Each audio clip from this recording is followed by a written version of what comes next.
What's up, everybody? I don't know if you can hear me.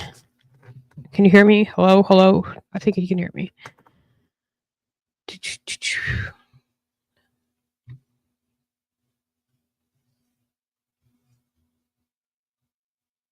We're live on 3 different platforms tonight. I actually just stopped paying for Steam Yard, so pretty soon that's not going to be a source for me where I can go live on different platforms all at once. You're going to have to find me individually when I go on each platform individually.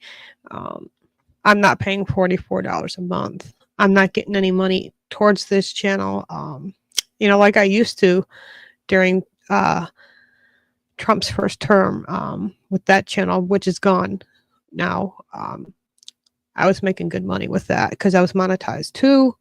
I really don't even think I'm there to even get monetized anyways. You have to have all these watch hours and people have to watch your videos and all this other stuff and all these rules and litigations that you have to do just to get monetized. And I think that's effing crazy, to be honest with you.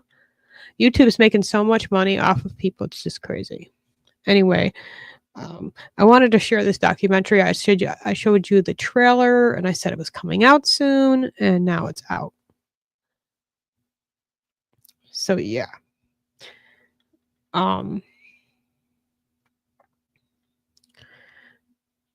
see here.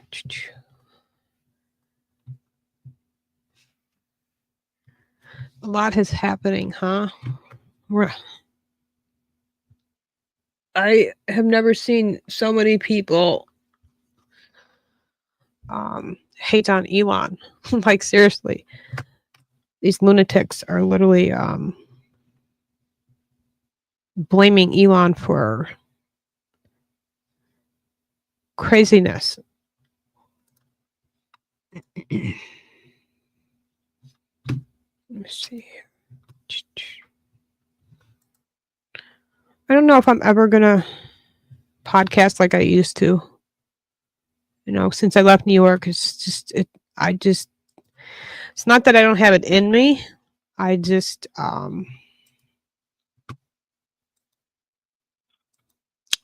don't know. I can't put it into words right now to tell you guys. I'm hoping that changes.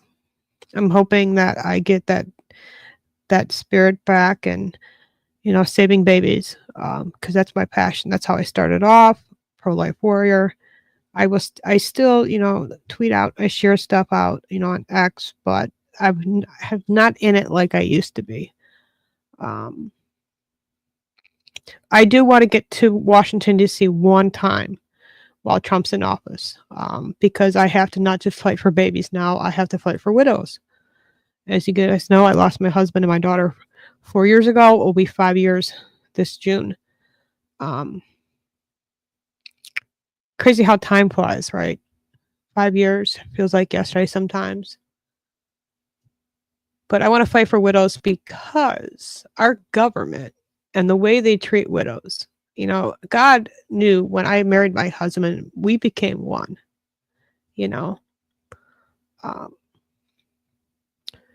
and that's the way God sees it. And that's the way the government should see it. And if he passes, I should be able to collect his Social Security. I shouldn't have to wait till I'm 60-some years old. In fact, Sarah just got hers cut off because she's 18. Our government doesn't realize. Do they think 18-year-olds just all of a sudden financially can just be out there in the world and do it all themselves? No.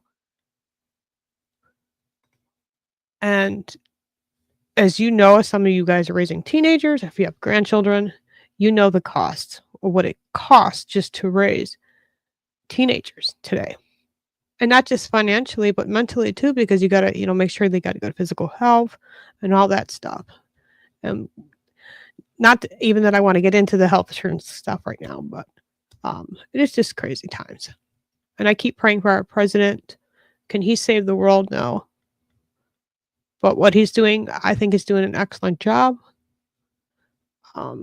especially with Elon Musk and the Doge program, catching all that fraud and all that wasted money. To think, even as I was paying taxes, even after Tom passed, because I had property taxes and that, and we all pay taxes when we buy clothes and food and all that, and it's just all of it. You just wonder, where's all this tax stuff when it comes all together? What are they doing with it? And we're finding out, and the Democrats don't like it. They don't like it at all, because the honeypot is not being filled right now for them, if you know what I mean. If our founding fathers were here today, they would tell you this exact thing. Being a Republican and a Democrat was never meant to be a career, especially financially. And the money that they make and the money that they can earn while making, being Congress and Senate, it's disgusting. You see it, how much Nancy Pelosi's worth. Bernie Sanders, such a hypocrite, to go after Elon Musk. It's like, dude, you are financially in the honeypot with the pharmaceutical companies. Fuck you. And your little AOC puppet that you created. Insane. Hey, Herb. Yeah, so we're going to get to it. There's people watching. I got spies. I got lurkers. If people really want to know any updates on the Renee situation, it's like getting money from a tulip. I'm not going to get anything from her. She's not going to apologize. She's not going to own up to her half what she did. God knows, and God will handle that. I know that. And he's working on it. And he will continue. God knows truth, and he stands for truth, and he hates all liars. And people know who've been following me when I pulled out of that driveway, my plans. So, that being said, let's get to this documentary.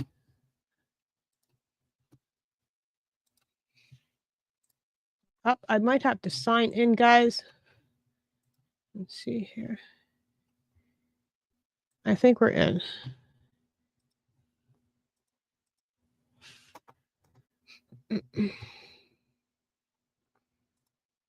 Might be a little buffering. I might just see if I can refresh the site. Just give me a second.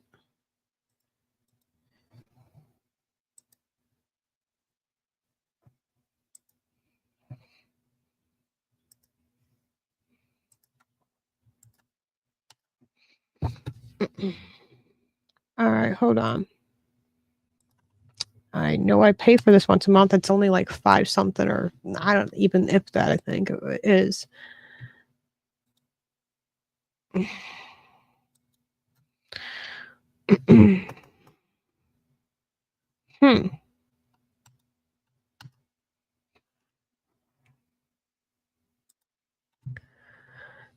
I do have a backup plan, but most of you probably won't like it.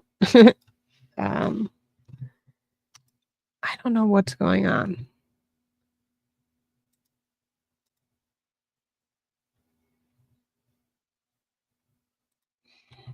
Let me see if I can. Yes, yes, they will, Herb. Absolutely. Now watch me play something else, and it'll play.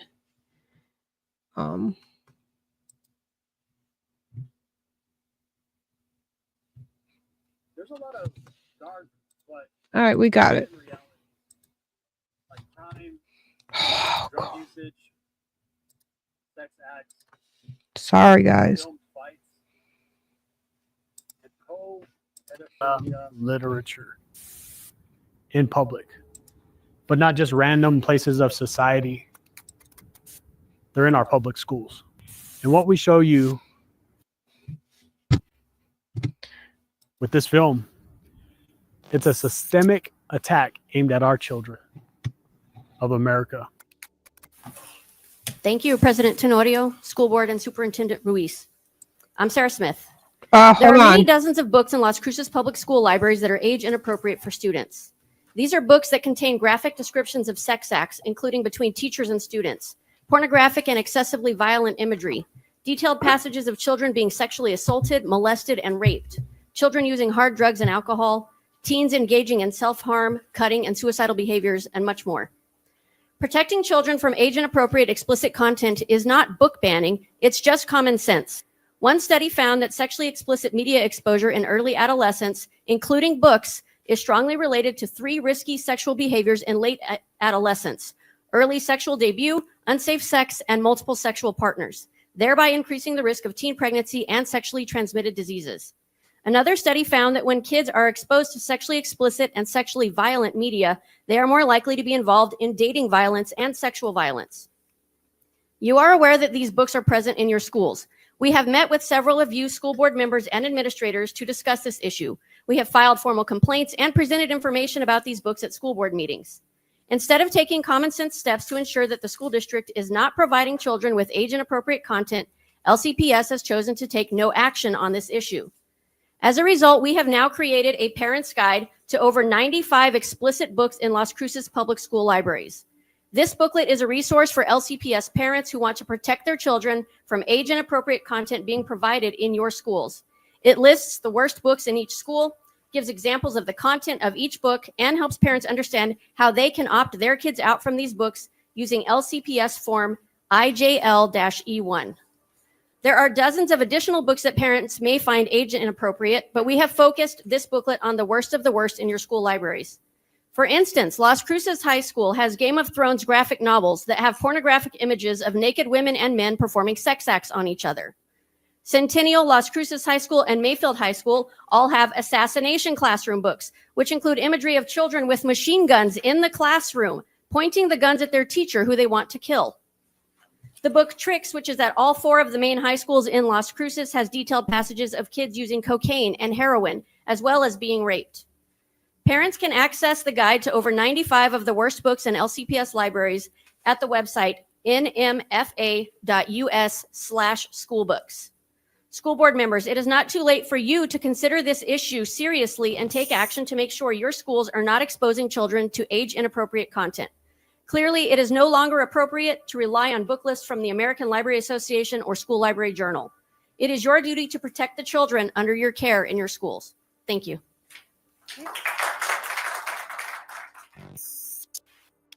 Yeah, the first, let me remark, it goes all the way to the top, right? Every time you think, oh, well, maybe it's just a bad teacher, and if we draw attention to the bad teacher, but then you find out it's not. The principals or sometimes the teachers' unions, usually the teachers' unions and the principals, are protecting those teachers. And you go above that, and there's these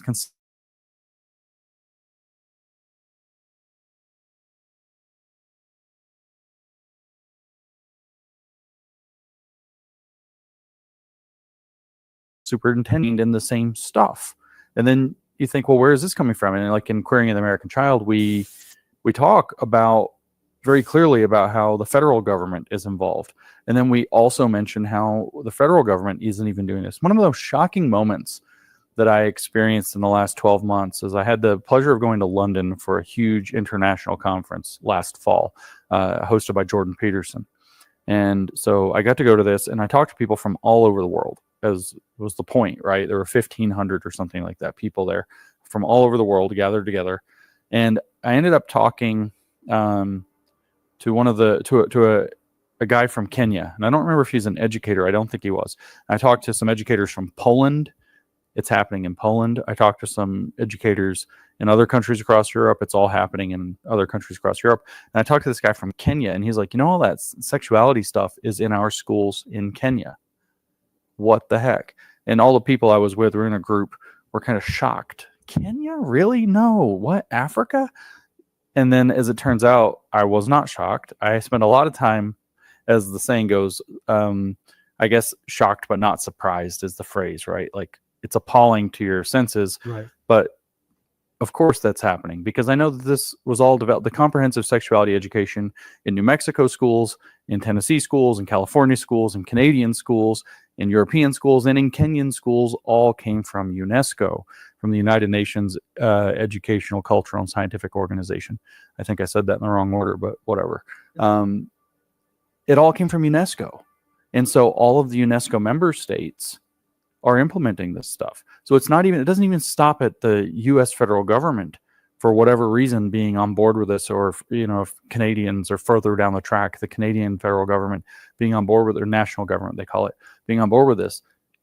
it's even beyond that, to the biggest international organizations, to the biggest international nonprofit organizations.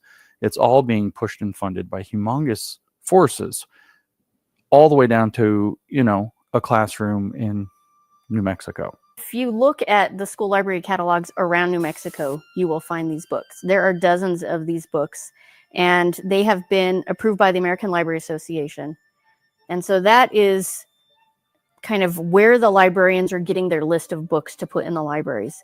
By and large, the librarians actually don't know what's in those books. They're picking books off a list coming from the American Library Association or the School Library Journal, and they're just approved. These are the good books, and so they stick them in the library.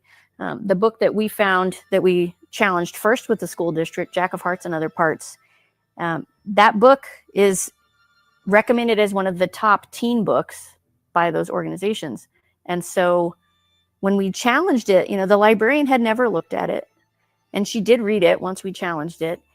But one thing to remember about the librarians in general, if you go on the American Library Association website, look at their Bill of Rights.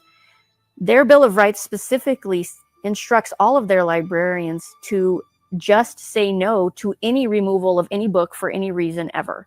I mean, that's basically built in there. They just say, we oppose all forms of book banning. Now, I don't actually think it's book banning to assess a book in a school for age appropriateness. Right. I just think that's common sense. But they're calling it book banning. And within that realm, they're saying any book ban, you have to oppose it. That's part of their Bill of Rights. So that just trickles down, and that's exactly where the librarians land on it, even though the parents would assume that any books that are put in a school library should be looked at to see if they're age appropriate. Well, the thing about it is, we're not into book banning.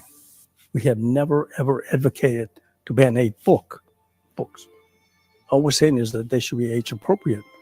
Put them in your desk, put them somewhere where there's some kind of control mechanism. The book that Sarah's talking about is Jack of Hearts, and that deals with a young homosexual kid, right? And the way you follow the book, I mean, this kid is having sex with anything and everybody. Formerly, the president of the American Library Association was a woman named Emily Drabinsky, and she is openly what she calls, you asked what is queer Marxism, she called herself a queer Marxist. And she's openly a Marxist. So she's deciding, she wrote a paper, or maybe it was her dissertation in 2013 thereabouts, titled Queering the Catalog. So how do you make the library become a vehicle for advancing this queer Marxist agenda? She didn't call it the queer Marxist agenda in the paper, but she refers to herself as a queer Marxist. So what is queer Marxism? Well, it's using the Marxist architecture of oppressor versus oppressed through the lens of sex and sexuality. So that particular book that we're talking about, I mean, over 60% of the pages of that book have vulgar content. There's over 120 F words in the book. There's so many different passages about sexual acts going into very detailed descriptions. It has underage kids having sex with adults and soliciting sex through Grindr. It has bondage sex between an underage teen and an adult.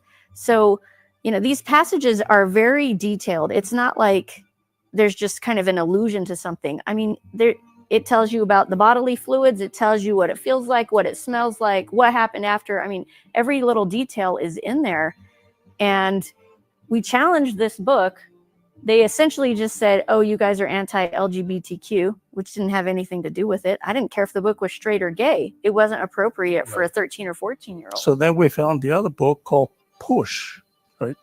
And the book Push, I mean, at some point you got to say enough's enough. My comments today are based on the book Push, which is currently in Oregon Mountain High School. What is rape culture? Rape culture is an environment in which rape is prevalent and in which sexual violence is normalized and excused in the media and popular culture. So far, the books we have identified deal with rape, either of a young male, girls in age down to an infant by her father. And what is the value and educational value or purposes of literature like this? I would love to sit down with anybody in the community, mother, father, board members, and have a cup of coffee and have them explain to me how a story highlighting a mother and father while having sexual intercourse next to an infant the father taking his hand, removing her pamper, then fingering the infant, followed by fully penetrating her, rape, to the point the mother is beyond herself at how the freak baby could take the father's full penetration, and all she worries about is she wanted the father to herself and not share with the infant. Let that sink in to everybody that's listening. How does that make sense? And how is that educational? Let that How are you sink gonna in. seize the Seriously. means of cultural production with regard to these topics? Well, my you're probably ears. not going to convince a ton of adults. You might get some with the compassion. Don't you feel sorry for these people who aren't having a fair shake? But when we're talking about, remember, we're not talking about gay and lesbian people. We're talking about perverts. I mean, literally, you're not going to get a lot of adults on board, especially when it's perverts near their kids, right? Well, children, it turns out, are easy to get on board. Children will believe a lot of things. If you tell a child that it's possible that, he's a little boy, but actually inside he's a girl, he'll believe you. Possibly. It's easier to get a child to believe it. And so they target children very, very explicitly to try to change the culture to be what they say is more accepting. But what it actually is we have this idea called limiting principles. What are your limiting principles? You say, well, the 10 Commandments, well, thou shalt not steal. Well, that's a limiting principle. I want stuff, but I have to buy it if I want to get it because I can't steal. That's a limiting principle. Queer theory or queer Marxism is the idea that limiting principles are oppression. And so there will be no limiting principles. Anything that tells them no is by definition unacceptable and oppression. And so that's what they're trying to overthrow. So they're trying to teach children anything that tells you no is wrong and is dangerous. If your parents tell you no, like you go to your parents and you say, well, I think I'm going to start using a girl name instead of my boy name. And your parents say, no, you're a boy. Let's help you out. And let's try to actually parent you and help you out. Well, then your parents are limiting you and they're oppressing you and they're not loving you. And you can start to drive apart the parent and the child. That's what it's designed to do. There's the sexualization of the children, but then there's also things that are being taught to children as far as like going by other names, going by pronouns and these transgender ideologies. And you had mentioned you guys are not against gays or anything like that, but these ideologies being taught to children is destructive. It is destructive, yeah, because it's very confusing for the kids. I mean, if you think about what's happening in an elementary school, if you have books in the classroom that are teaching there's no difference between boys and girls, or you can turn into a boy if you're a girl or vice versa, that's really confusing to little kids. It is. And you're right. We're not anti-LGBT. We're not anti-gay. We're not anti any one of those things. But to me, keep that ideology away from my kids. And there are even teachers in some of the schools in New Mexico that are transgender who are expecting their students and the rest of the staff to address them with the opposite pronouns. And I mean, imagine being a little kid in class. It's like, that's a man and you have to say Mrs. So that's got to be so confusing to these kids. And then, if they decide they're going to identify that way, now they can hide it. Albuquerque had some pretty prominent undercover videos showing that, they keep separate records. So they'll have records that are what the kids are called at school, and then they know what they're called at home. They're supposed to check it before they talk to the parents. So they make sure they know, is Michelle supposed to be called Mike when I talk to the parents? And so they're really hiding it from the parents. And that's a huge issue because on top of that, New Mexico schools, a lot of them have school-based health centers where the kids can get access to gender-affirming care. We decided to go to some trainings, and then we decided to go into each school that was close to us in the conservative mountains of the East Mountains outside of Albuquerque and see what we could find. And we found critical race theory. Like the principal would point to his bookshelf, I've got these anti-racist books. Look at me. I'm so in the know, and bragging about them. But what we also found was more sinister, was the LGBTQ inclusivity cult culture, where we had counselors and principals telling us that they would hide the names and pronouns and new gender identities from parents, that they had systems inside of their schools that they would be able to, annotate that these parents don't know this about their kid. We're not going to tell them. And we've had students here whose parents would absolutely flip out, if they, were aware of what was going on with their kid. So if a kid with unsupported parents speaks to you and they're like 12 or 13, you have to report that? Or if they're like depressed or something? No. Absolutely. If your kid had come to talk day one and saying, this is how I'm feeling, we wouldn't call you. Sometimes even with self-harm, if it's not terrible, like we talk about the whys and the, how you can handle it, but, it's just very confidential. We already saw a severing of parental rights and in schools. We went in and talked to counselors inside of schools, and we were being told in these supposedly conservative school districts that they did not have to report back to parents when their children were suffering from gender dysphoria. You're talking about the most dangerous time in a child's life. They now identify with a group that has an increase of 600% likelihood to commit suicide. The second they identify as transgender, their chance of committing suicide goes up by 6 times that of their peers, or 600%. And these counselors were looking us in the eyes and telling us as we're going undercover, saying, we don't have to report back to the parents a little bit of depression or self-harm. And we don't have to tell the parents when their kids are changing in school or when they're identifying with a different gender or changing their name at school. And this was even before they're 13, saying the age of 13 doesn't even matter. And these newest bills that came out, they eliminated the age block altogether. Doesn't matter what age a child is. These parents, these teachers and administrators, these counselors do not have to tell the parents. And that's the point. They're coming after parental rights. You have to sever parental rights if you are going to capture a population. After we had found that in an East Mountain school, we decided to go into Albuquerque and see what they had. Especially, we went to one specifically that had a school-based health center on campus. And they told us it's actually not on campus. There's a fence dividing it, but it's right next door to the school, and the kids can just walk over to the clinic. So we go in and we meet with the principal, and then we're meeting with this transition team that works with these kids. And we tell them that we have a daughter that's struggling with this stuff, but she doesn't necessarily confide in us. And we have this whole thing we go through, and they sit there and they tell us that they would be able to get her the treatment that she needed, that even if a kid doesn't have parental consent, if a kid doesn't have insurance, even if they're 13, if they're under the 14 cutoff in New Mexico before HB 7, and we're sitting there telling that, and I just break down sobbing because I'm just astounded that this can happen to these little kids.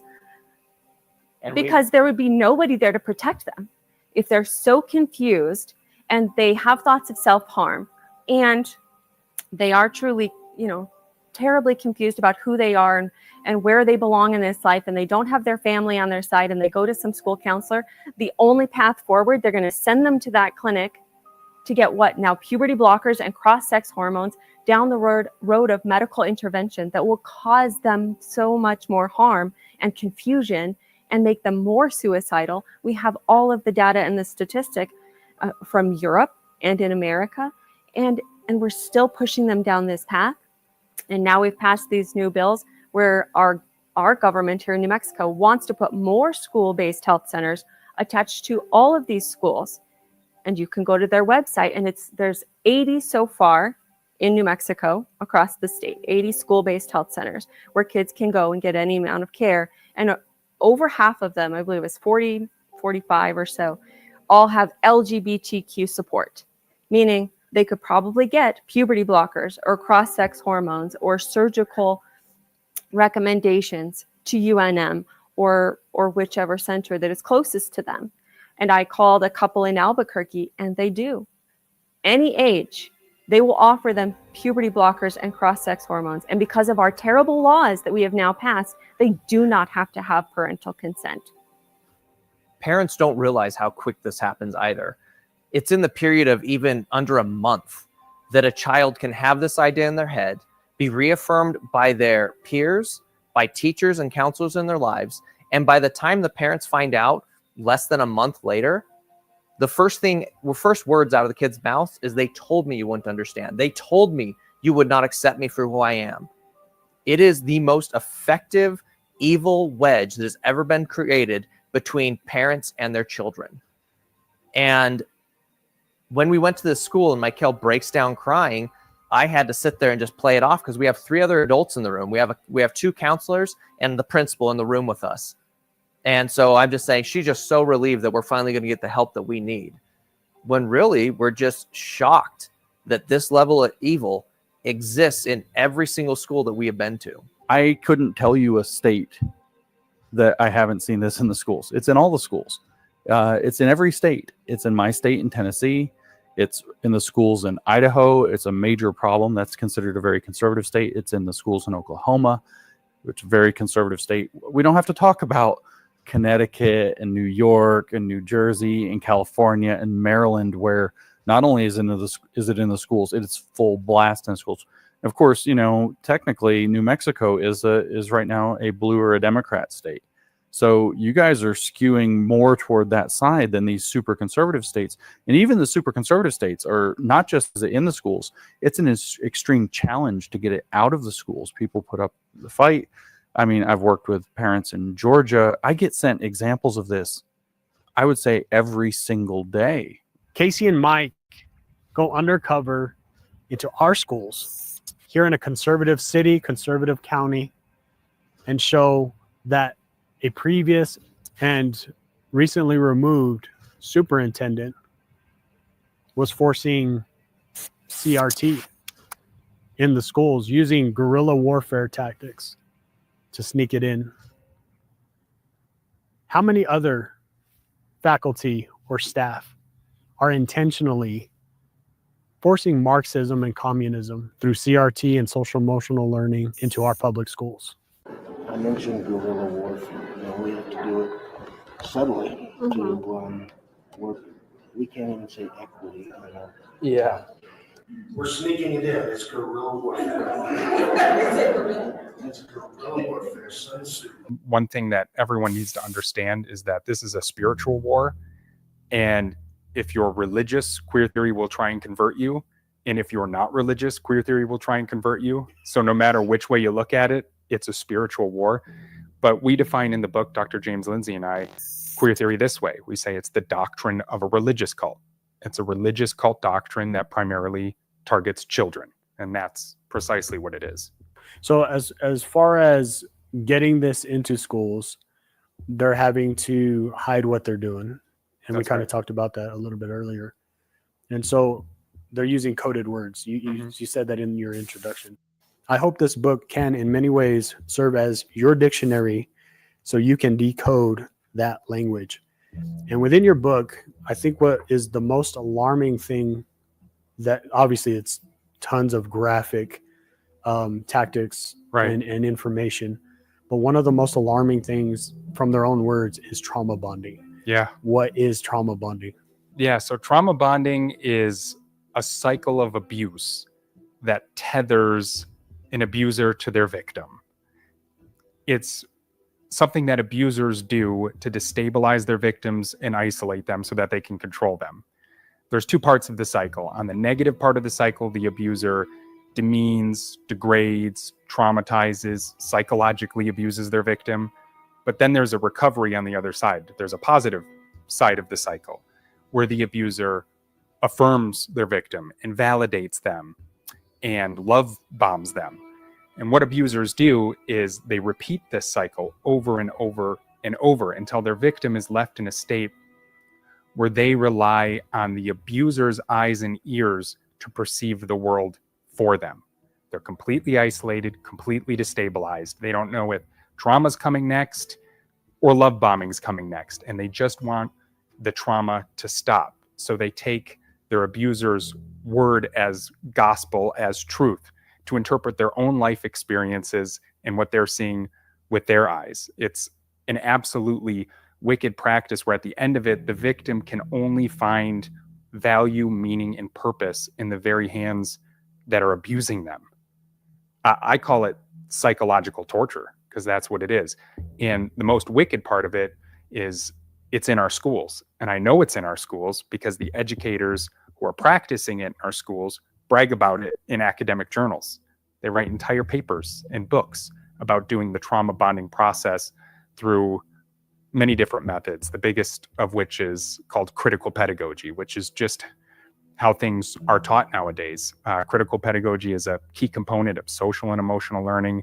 It's a key component of what's called critical race pedagogy, which is just critical race theory taught in schools. It's a key component of queer pedagogy, which is where I discovered it. I discovered it in a paper written by a man named Kevin Kumashiro in 2002. The paper is titled Against Repetition. And Kevin Kumashiro is not a fringe figure, by the way, in academia. He was the former dean of the University of San Francisco's education department. I believe he's the current dean of Hofstra University's education department. His works are cited thousands of times in the academic literature. He's won countless awards. He worked for the NEA for multiple years. So this is a big name. It's not some individual crazy person in academia writing a paper that no one has read or cited. He's a big name in education. And in that paper, Kevin Kumashiro says that educators have a responsibility to draw students into crisis, psychological crisis, personal crisis, identity crisis. And then they have a responsibility after that to help those students structure their experiences in a productive way.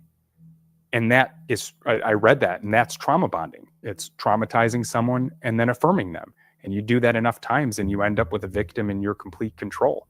It's not just about us failing these kids in education, because that's what we really should be focused on. But the school board associations themselves that are teaching our school boards, all of it is focusing on these ideologies. And that is a huge problem when we can't even meet proficiencies. Like we're 30% proficient in like reading and math. And that is unacceptable. And for them to think in any way that these ideologies are the solution is wrong. And the New Mexico School Board Association was training the school board members across the state. And they said specifically that parental rights end when you send your kid to public schools. Parents do not have fundamental rights to tell you how public school teaches their child. Parental rights end when you decide to send your kid to public schools. What you teach this generation that will soon be voting are going to be instrumental into the future of us as democracy and the society goes forward. That they will teach Black Lives Matter, that they will teach whatever it is that they want. And in Las Cruces, they'll even read these heinous, disgusting books to the school board, and the school board will still defend them. They are fine with pornographic sexualization of their kids. They want to teach critical race theory through Black Lives Matter, diversity, equity, inclusion. They're forcing this onto the teachers and onto the kids, and they're boxing the parents out. Chapter 5, Queer Classrooms, and this is part 2 of the book. Mm-hmm. Yeah, so we divided the book into 2 parts. The first part is the theory behind queer theory, and the second part is the practice. And anyone who's familiar with critical theory knows that a critical theory is both a theory and a practice of that theory. So that's why we designed the book that way. But in chapter 5, we really detail some of the things that queer activists are admitting to doing in their own writing and in lectures and in video in classrooms with children. One of the things they're doing, and there was a big national push for this, people will remember, is they're placing drag queens in schools with kids. And people are wondering to themselves, why the heck is this happening? Why there weren't drag queens in schools when I was a kid, and there weren't drag queens in schools when you were a kid. What possibly could be the explanation for having drag queens in schools? Well, it turns out, like with all of this stuff in queer theory, there's an academic paper that really inspired and launched this movement to put drag queens in classrooms. And in that academic paper, they say that drag queens need to be in classroom to introduce young children into queer ways of knowing and being, to introduce them into alternate modes of kinship. I mean, it's just insanity what they say. They say they're going to leave a trail of glitter that'll never come out of the carpet. Yeah, so we talk about doing that in schools. We talk about the practices, the inclusive policies, where they're hiding things from parents, and they've got all sorts of contorted justifications for doing so, most of which hinge on the idea that, well, we don't want to out gay kids. But as we covered earlier, queer theory has nothing to do with being gay. What they don't want to out is the idea that children are adopting new cult identities. It's not the fact that a parent might learn through the school that their child might happen to be gay or lesbian. It's the fact that parents are going to be pretty upset if they learn that their child has been groomed into a cult. I mean, that's just wicked and insane. Another paper we talk about in that chapter, which was really enlightening for me, is Navigating Parental Resistance. And this is another one of those papers where the educators make it plain as day what they're doing. And they, in this paper, they say that they're hiding queer theory in larger academic units, like being problem solvers. So that way parents can't mount a defense against it. Right. Parents have a problem with it. We're just teaching children how to be problem solvers. Or they hide it in the English language arts curriculum and say, sorry, this is just a state mandate. We have to teach English language arts. It's social emotional learning curriculum that I exposed in Utah. They had an opening video and it said, your parents don't understand you. They don't understand the issues that you're facing. And they, of course, showed a BLM march in that video. Being a teenager today comes with other stresses, too. The world is changing, maybe more dramatically than ever. School is different for you than it was for your teachers and parents. You're facing issues other generations didn't have to think about. So it was very political, right? Because the BLM founders basically came out saying that they're Marxists, right? And you're going through all these emotions. They showed a video of a school shooting. Again, we're playing on kids' emotions here, and they're saying that your parents don't understand you. But what can help you? Oh yeah, social emotional learning can help you. And you can have these conversations with your friends and have this sense of belonging, and they understand you, and they're gonna help you figure out how to navigate this. And how do they help them navigate it? Well, again, they do things like show slides that say, what are one of the three main causes of bullying? Oh, power and privilege. Wow. Your intersectional identity, right? So if you are white and you benefit from this power structure where you get more privileges in life, you unconsciously want to perpetuate that system. And so you continue to feed into the norms of that culture and society. Then they show a video with a boy in full makeup and calls himself Riley, right? And basically saying that, when I came to school, I was wearing a skirt, and everybody's asking, why is that boy wearing a skirt? And, it just really perpetuates this culture that, people can be judgmental in school. That's in a video? It's in a video that they actually show kids as a part of the second step social emotional learning curriculum. When I came to school in September, it was a lot of conversations. People would ask their friends, like, oh, is that a boy or a girl? Or like, what is that boy wearing? Or like, is that boy wearing a skirt? Just really ignorant things that I found to be really offensive and really hurtful. And don't get me wrong, I'm not saying that we shouldn't teach kids to treat other people with respect, even if they're different. But what it does is it sets up this dynamic where you're saying certain identities are good and certain identities are bad. If you're white, male, and straight because you perpetuate this whole idea that, the nuclear family is where it's at in society, then you're a bad identity. So they're literally using kids' natural sense of kindness, right? Nobody wants to see someone be hurt by bullying.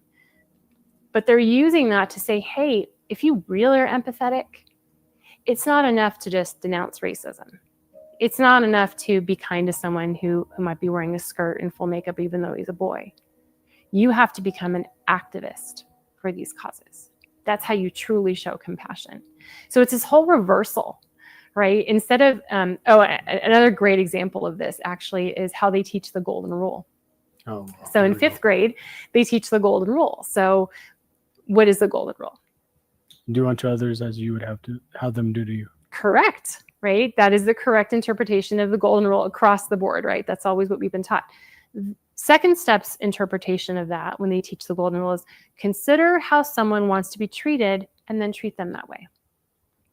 So they're saying then, even if you've grown up, take the instance of Riley, right? If you've grown up believing that there are only two sexes, that's what your religious beliefs teach you, that's what your family values are based on, this whole sense of a nuclear family, you have to subvert those individual values and beliefs to treat Riley how he wants to be treated, by using she, her pronouns instead of he, him.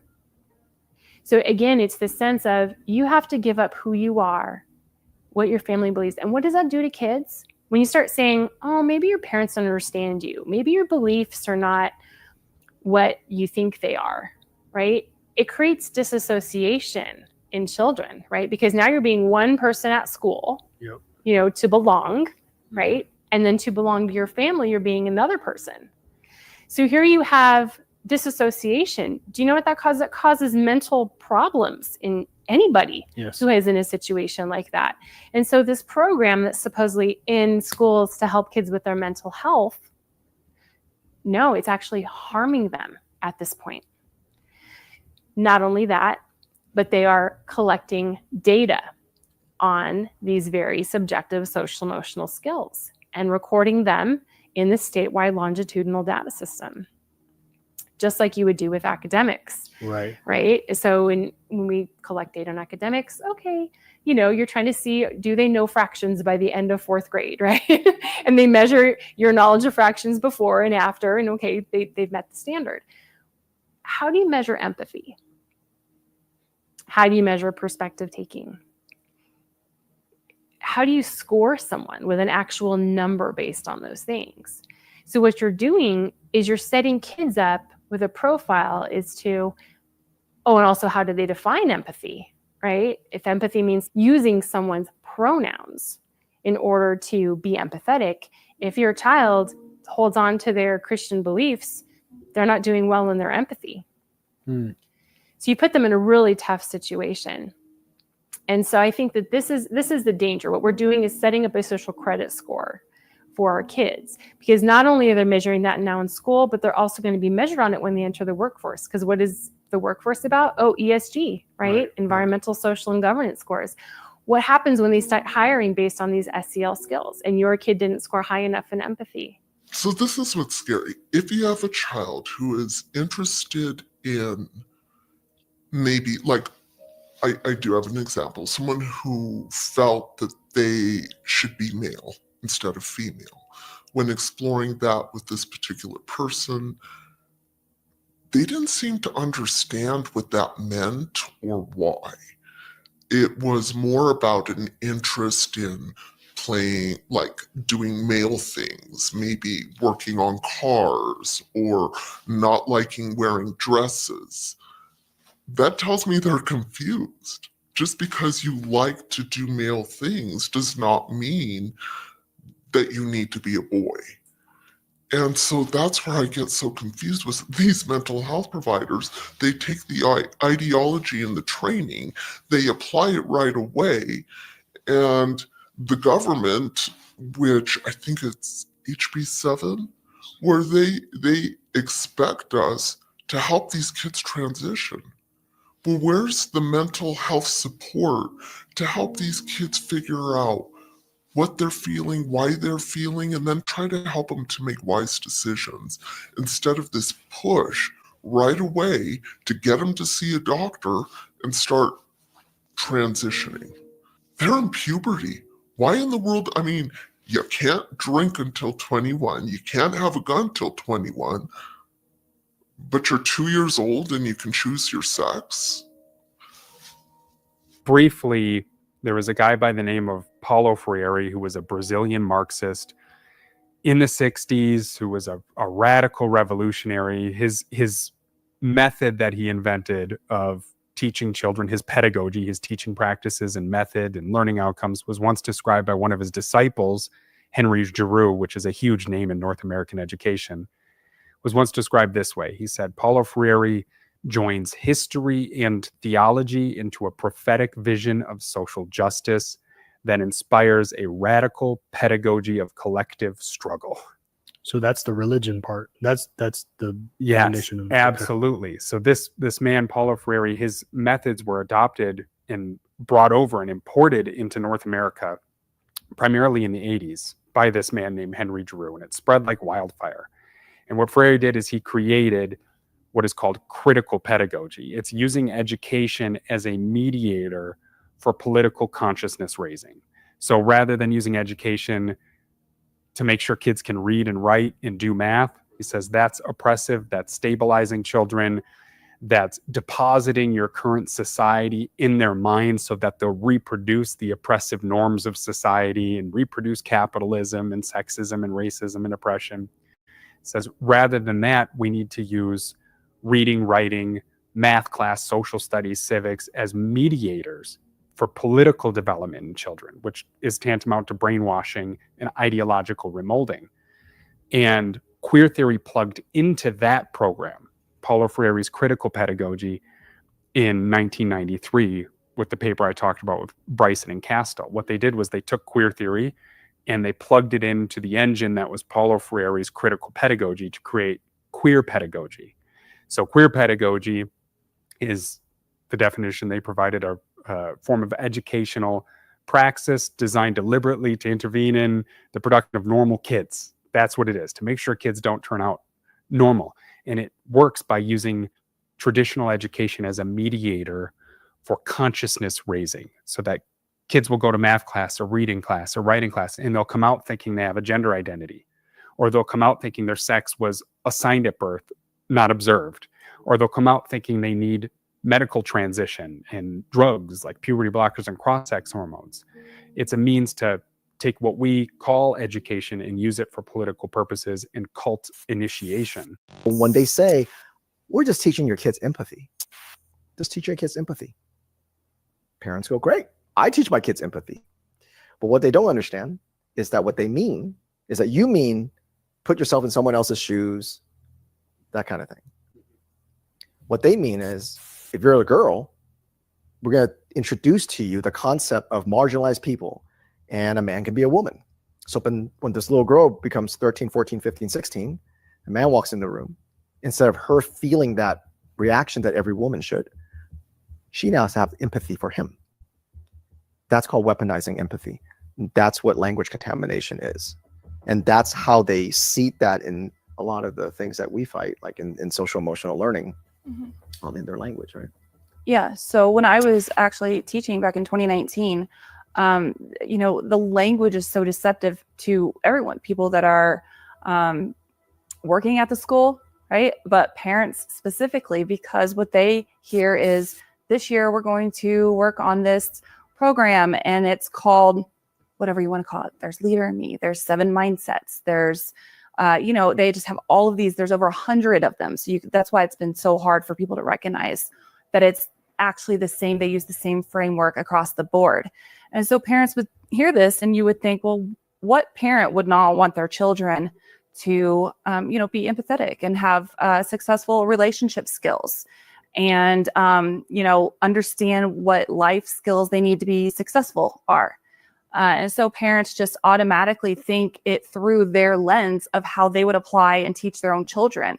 And the problem is we've gotten so far in this country because for a long time, parents did not understand it was coming through a specific lens, being delivered to children through a critical consciousness lens or a critical race theory lens, through the lens of America is systemically racist and oppressive. And so when you think about that, and that's what they would call an equity lens, of course, a lot of parents had no idea what was happening. So when I was actually teaching and started to recognize that something was very wrong in my school, we had started to really focus on children and their emotions and their beliefs instead of academics. Academics took a back seat. And so we started to have different groups with this new program that we were implementing. And I kept thinking, what are we doing? We're role playing with these children. We're giving them scenarios, social scenarios. And they said, we do have some kids in the classroom that, need some extra discipline, act out, speak out, act like kids sometimes. So we need to teach them these skills before they can ever learn any academics. And a lot of people thought, okay, it'll help me with my classroom management. So one of the examples at my school is that we had what we called them at my school was called habits. We were teaching children just habits that they should carry with them throughout life. And we had 7 different habits that they had to learn. And one of them was to seek first to understand before you are understood. And we had this posted everywhere. And we talked to the children about it all the time. Anytime we could bring it into a conversation, we would have to talk about seeking first to understand before you are understood.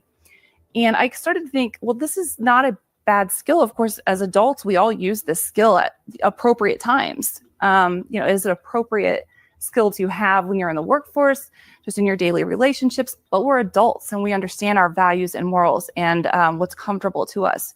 These children have no idea. And so, but here we are telling children to use this skill in all scenarios. So we would role play with them. And then I would tell them, I would say, okay, well, today I want you to solve this problem using the habit, seek first to understand before you are understood.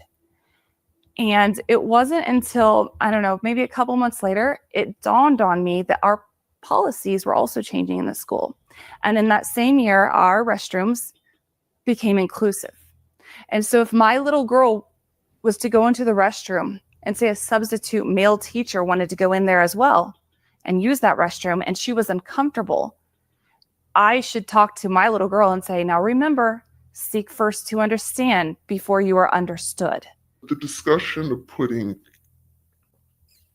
feminine products in the boys' room, as well as being trained that we are not allowed to tell a male who is identifying as a female to leave the girls' bathroom. That's a training? It's not just a training, that's what we do. So your daughter may be going into the bathroom with a biological male who identifies as female. I don't know how many parents are comfortable with that. Chapter 7. So chapter 7, queering developmental psychology. This is a big one. And I'd like to tell it through a story we use in that chapter. So there's some parents in 2023 that sued the Kettle Moraine School District in Waukesha, Wisconsin. And they sued it because the school district had been working to socially transition their daughter behind closed doors without their knowledge or consent. They realized this because they started to notice their daughter was becoming more depressed, anxious, fearful. She was in crisis. We talked about how they place children in crisis. She was in crisis. They wanted to know what's going on.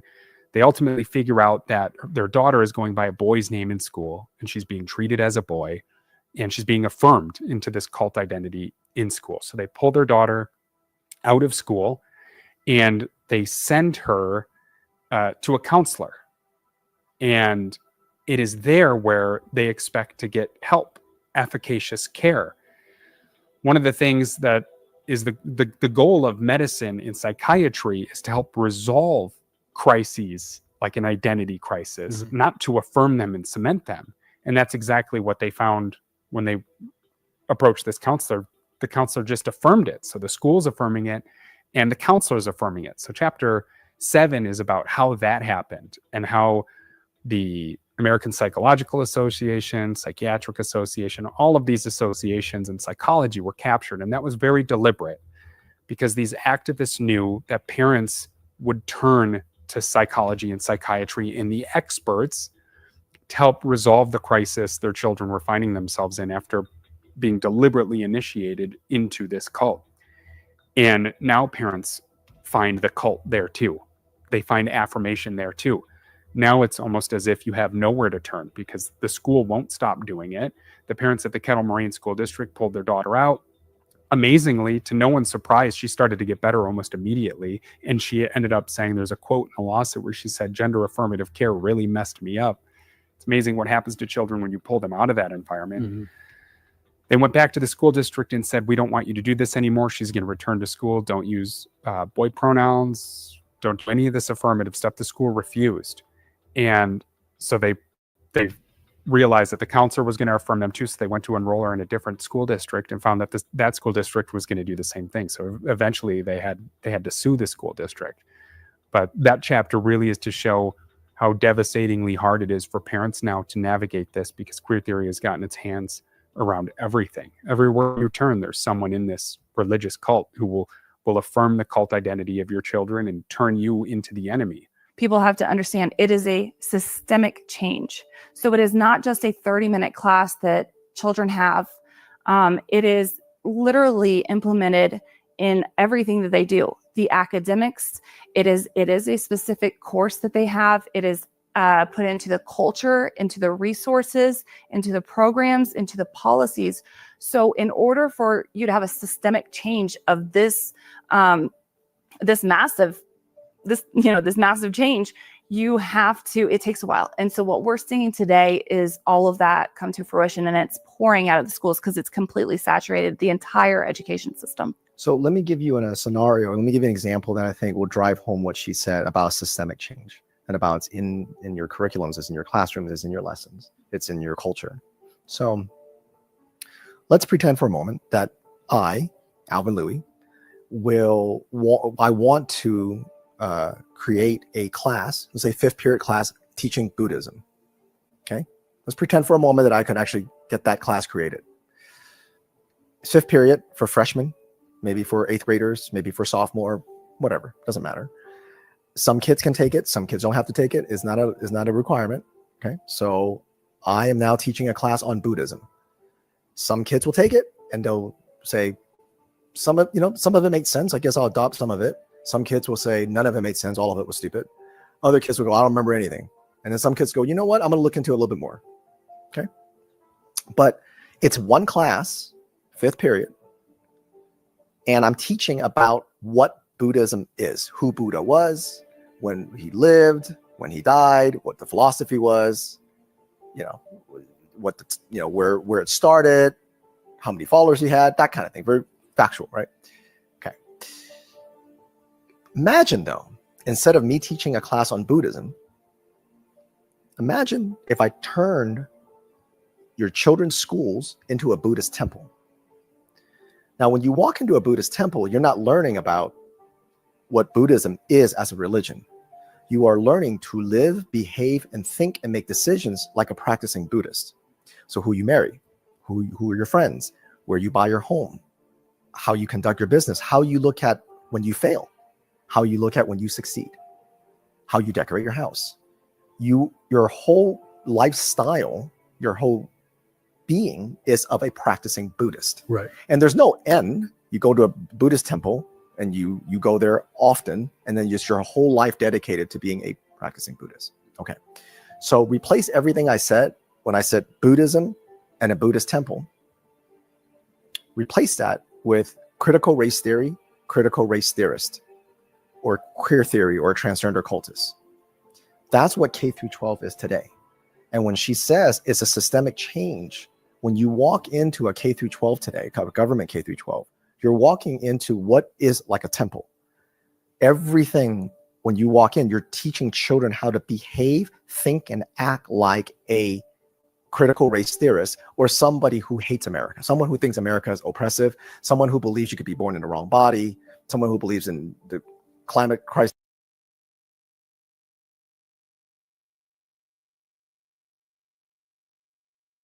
I kind of wanted to pause a little bit and talk. I should be pause talk, so I don't get the strike, but they're going to give it to me anyway, I think. Yeah. That's the bad thing. I could, what YouTube's become. You can't talk about certain things still. I'm almost 100% sure that you can't talk about the jab. Broken Patriot, great to see you. Count Trumpula, good to see you. Long time no see, friend. It's good to see some awesome newbies who are also in and out, probably hitting the like, thank you. But please stay. Enjoy the chat. I don't get to see too many people in the chat room. And every time it's whatever the subject topic I'm on, YouTube hides my lives. Even when I'm ranting. And I just have a rant day. And I know a lot of you people are tired of the rants. Believe you me, I'm trying not to. But sometimes you just got to, you let it out. You just got to let it out. But Yes, just wanted to pause here and talk a little bit about this documentary. I mean, I don't agree with a lot of things that are being said in this documentary. Just as far as the religion aspect goes, as all these religions, we all know they're man-made, right?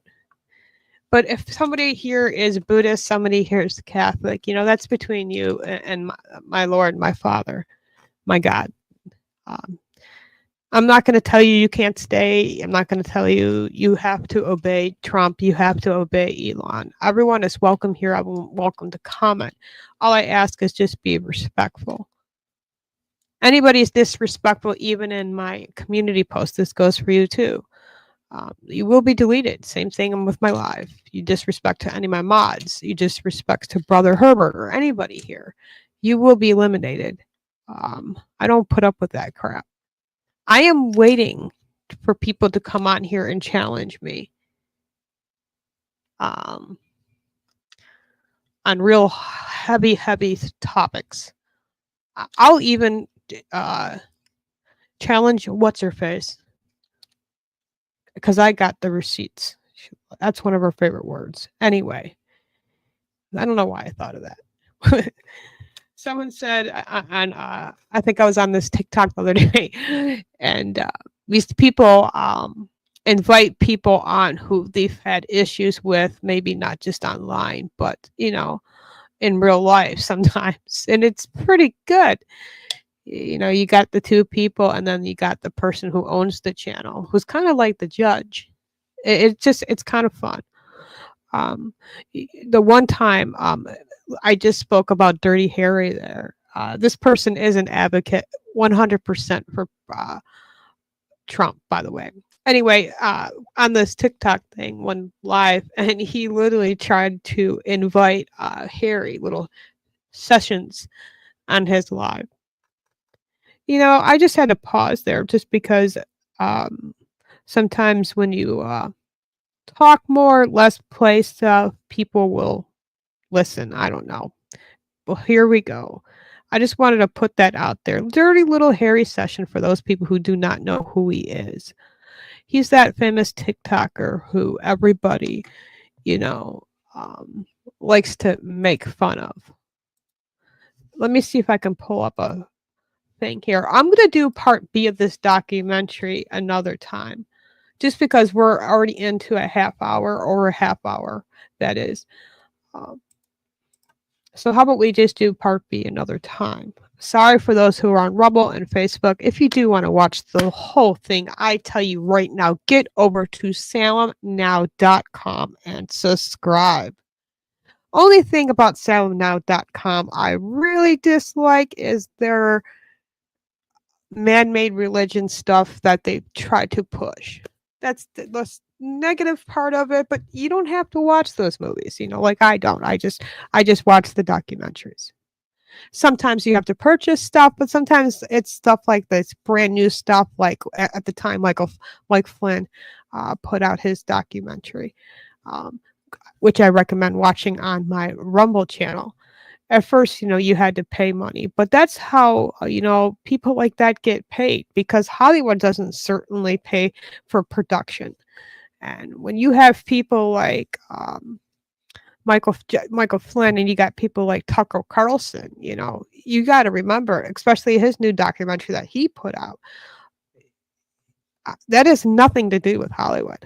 All that is under the production of Tucker Carlson right now. And by you supporting him and watching him and subscribing and paying a little monthly fee to these great people who are independent journalists, by the way, I recommend people to do that. For people who can't afford it, I get it. I had to unsubscribe to a lot of things. I definitely unsubscribed to the Daily Wire for not just because I'm trying to save money, but because the guy's an idiot what he did to Candace. Just saying.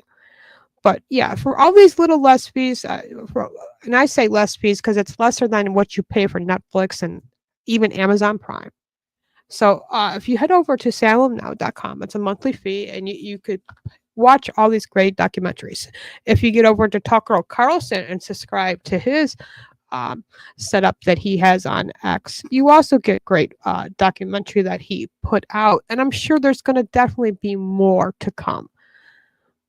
We need your support, just like Alex Jones has always said. You know, that's why he put his Alex Jones Infowars store out there, because all that funding that you purchase from his store helps make what Alex Jones is today.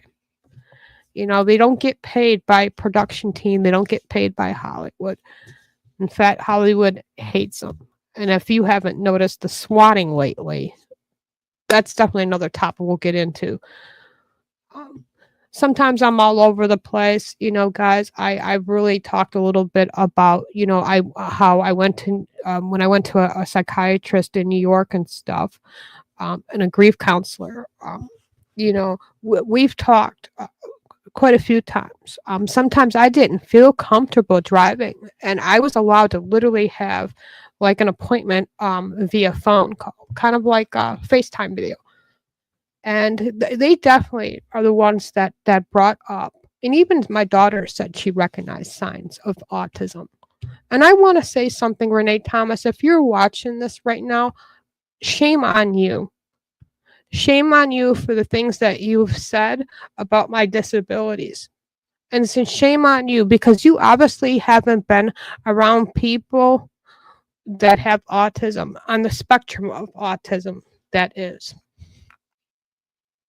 You should really probably think before you say something when you try to downgrade people, even in your own family, when it comes to their health. What business it is yours to share that also online?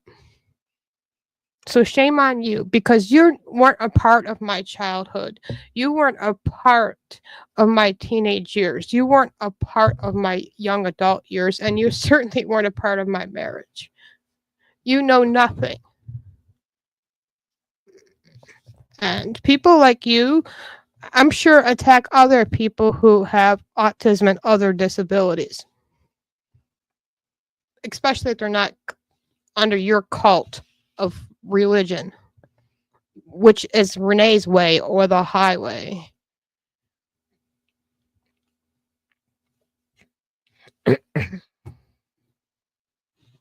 I just wanted to say that because she literally said something on her live, and a little birdie, you know, he watches things for me, and I'll share stuff. Him and then his wife will send me stuff.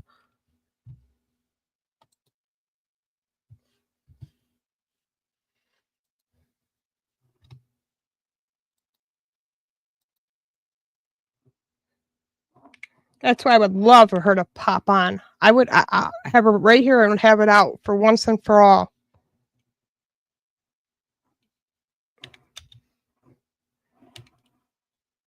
Because I know for a fact that it all makes sense for me. My whole childhood and how I just struggled. Just socially interacting with people. All this stuff. You know, when I do this is just a camera. This is my camper. This is not in front of a huge major crowd. All kinds of signs that I'm sure not just you, but my followers could tell too. And if anybody who mocks people who have autism, shame on you, literally. Literally.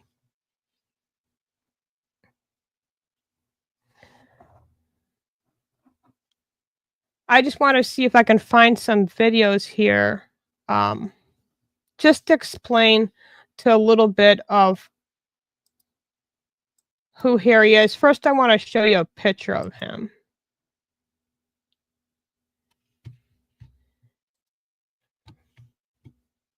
And I know a lot of people who sent me messages in your support the other day when I said I was going to go live, and I had to kind of cut it early. I felt really bad the other night that I couldn't continue the live. Okay, this is a little punk, little Harry. He likes to, you know, I call stir the pot online. And he's always full of shit. Full of shit. And I wish I could find out exactly how much this little punk has made from the DNC, the Democrats. It'd probably make you sick. This little guy, this little punk. Well, little Harry. I mean, we could watch a video of Harry and let you know who he is first. I mean, if you guys want me to do that, just so you know who I'm talking about. Let's see. Let's see if we can find his account. Since this is just a close picture, we're gonna have to go to people. Let's see if he's still on here. He might have deleted his account. No, he's still there. You know, the guy who literally said to everybody on TikTok, especially the young voters, his own words, you gotta vote for Joe. He was the good guy. Yeah. How'd that work out for you? All right. Click on me. That's faster. We'll find something here. Well, maybe not. So I just finished watching. Let's listen to him talk about the Union speech. Now, most of you if you don't know, angry conservative, broken patriot, a couple people who I know were live. When things like stuff like that happens, I guarantee you one of the two are live streaming. I know I used to share a lot of these things, but I'm like, well, I know angry conservatives got this, or broken patriots got this. So I would recommend subscribing to those channels, and also please get over to Maurice Delk's channel and subscribe. Let's listen to little Harry. Donald Trump's State of the Union speech, and it is legitimately one of the worst speeches I've ever seen, certainly one of the worst joint addresses to Congress I've ever seen. Throughout that entire speech, he lied and lied and lied some more. You know, Americans are struggling right now. Prices are going up. GDP is falling. The stock market is falling. Recession fears are going up.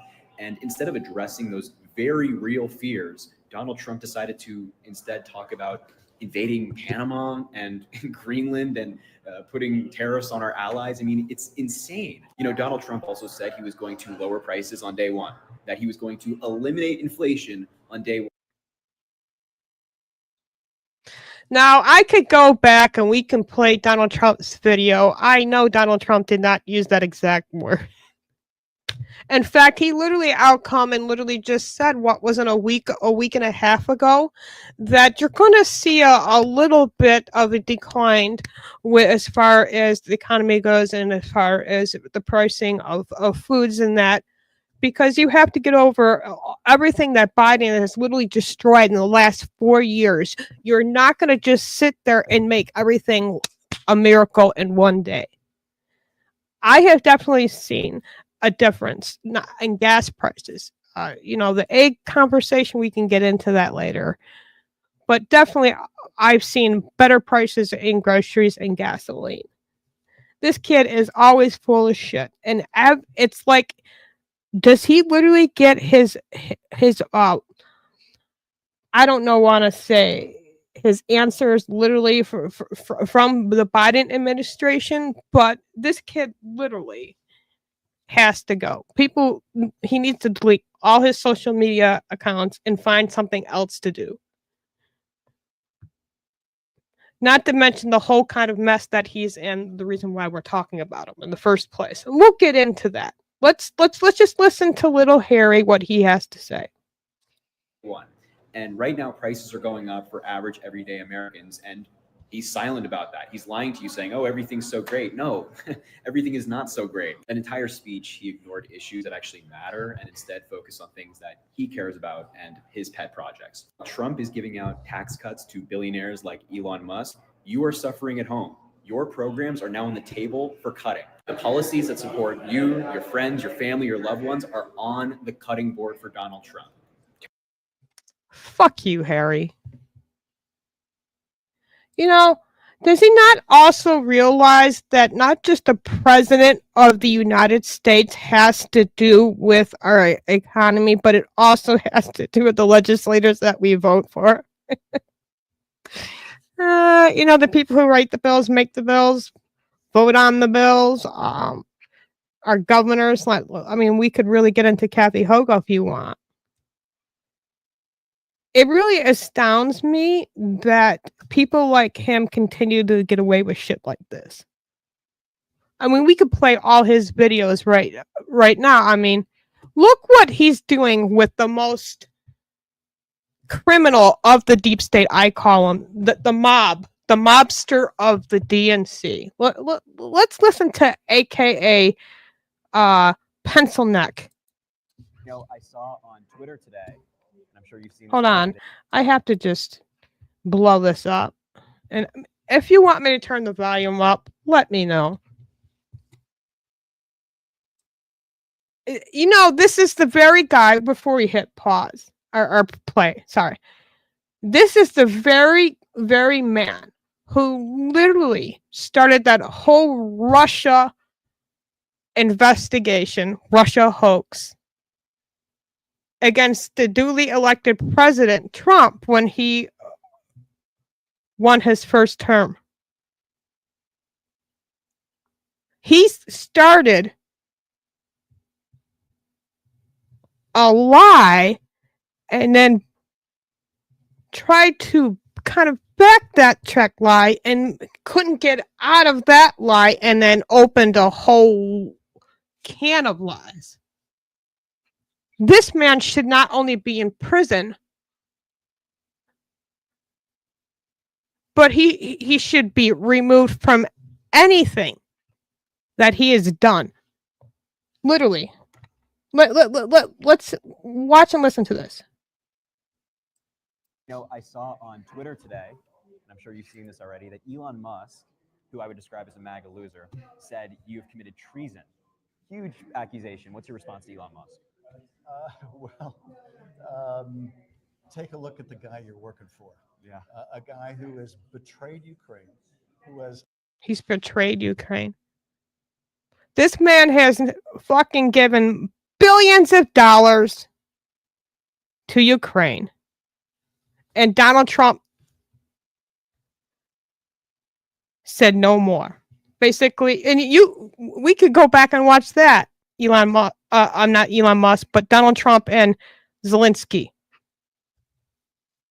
He got literally kicked out because he was so disrespectful, not to just the president, but to the American people. And it didn't take much time after that for Zelensky to literally say, oh, I'm sorry.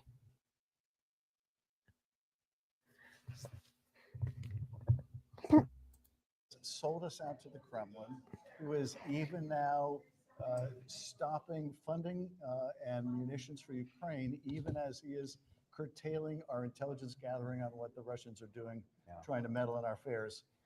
So take a look around, Elon. If you're looking for someone betraying the country, they're not far away from you. Yeah, and the irony went right over him with that one. And the other irony tonight is when Trump talked about unelected bureaucrats, yes. not realizing, of course, there's one sitting right up The there. wealthiest man in the world is right there, running this fake government agency in one. You know, I saw on Twitter today. Think about that. Think about that 55-second video of what Adam Schiff, aka Pencil Neck, just said. I would like to know anybody who hates Trump right now. I wish you were watching. I wish I had my old channel back because there would be 50 people in the chat room. I would love to hear from the people who can explain that it's a good thing sending your tax dollars and the 50 people or 30 people, let's say, just in the chat room, if they were tax dollars. Seriously. How much money more does he want to fucking give that we don't even have? Insane.